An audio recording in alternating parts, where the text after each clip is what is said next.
I don't see it like that anymore, where I would just, like, if you and I were to get divorced, which will never happen, but, like, let's just, hypothetically, okay? You get that out of your mouth? I'm giving an I'm example. going to go wash your mouth with soap.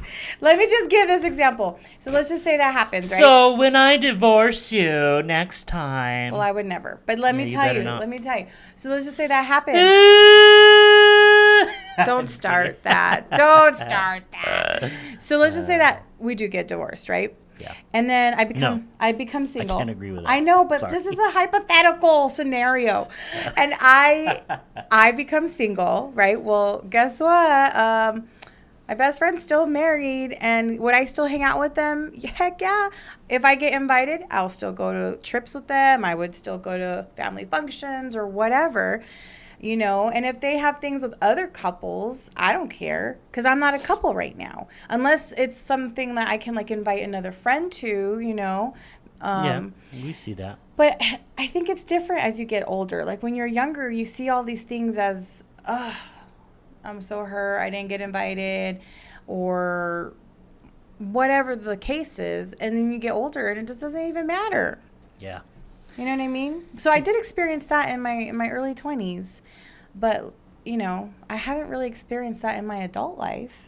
Like, I think my later adult life. I think when you get to a certain age, you mature, for one thing.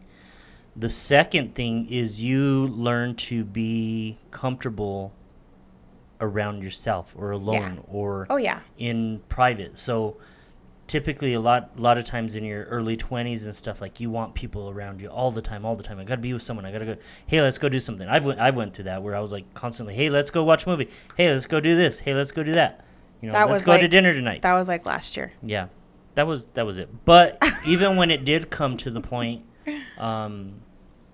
like, if I was alone, I went through that as well. I did go through a season where I was single for 3 years.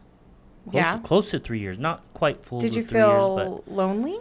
At times, yes. At times there would be struggle. At times there would be times that I was like, I wish I had someone to share this with, or, you know, just being able to come home to someone and share your day and share experiences. That means a lot. You know, that brings a lot to life. That brings a lot to balance. But do you think that those 3 years kind of strengthened your relationship with yourself, because Definitely. You learned to love yourself better and more, and be content with where you're at? Yeah, it did.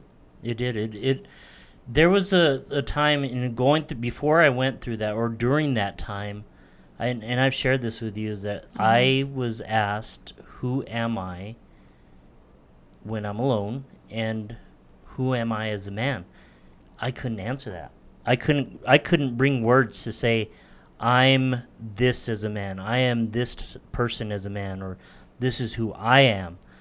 Everything revolved around me being a parent, me being a husband, me being an employee, me being whatever. Now, despite what my situation is, whether I'm in a relationship or I'm not, I know who I am. I know my purpose. I know what my calling is. I know who I need to be. And going through that journey is in itself a challenge, because a lot of times, like, I'm even in the point that this is going to surprise you, but I am not in the place where I need to be yet. Yeah, I'm not perfected yet. I'm not surprised. I thought that was going to be... I thought that was going to be surprising. Why would I be surprised? Oh, my goodness. First of all, I'm because not surprised. Because you have the perfect husband. Like, he does everything right. Okay, let's just go on from there. No, hold up. Wait a minute. So, first of all, nobody's perfect. And we're constantly evolving and bettering ourselves. And there's no way I would have thought that. But nice try. Rude. Rude.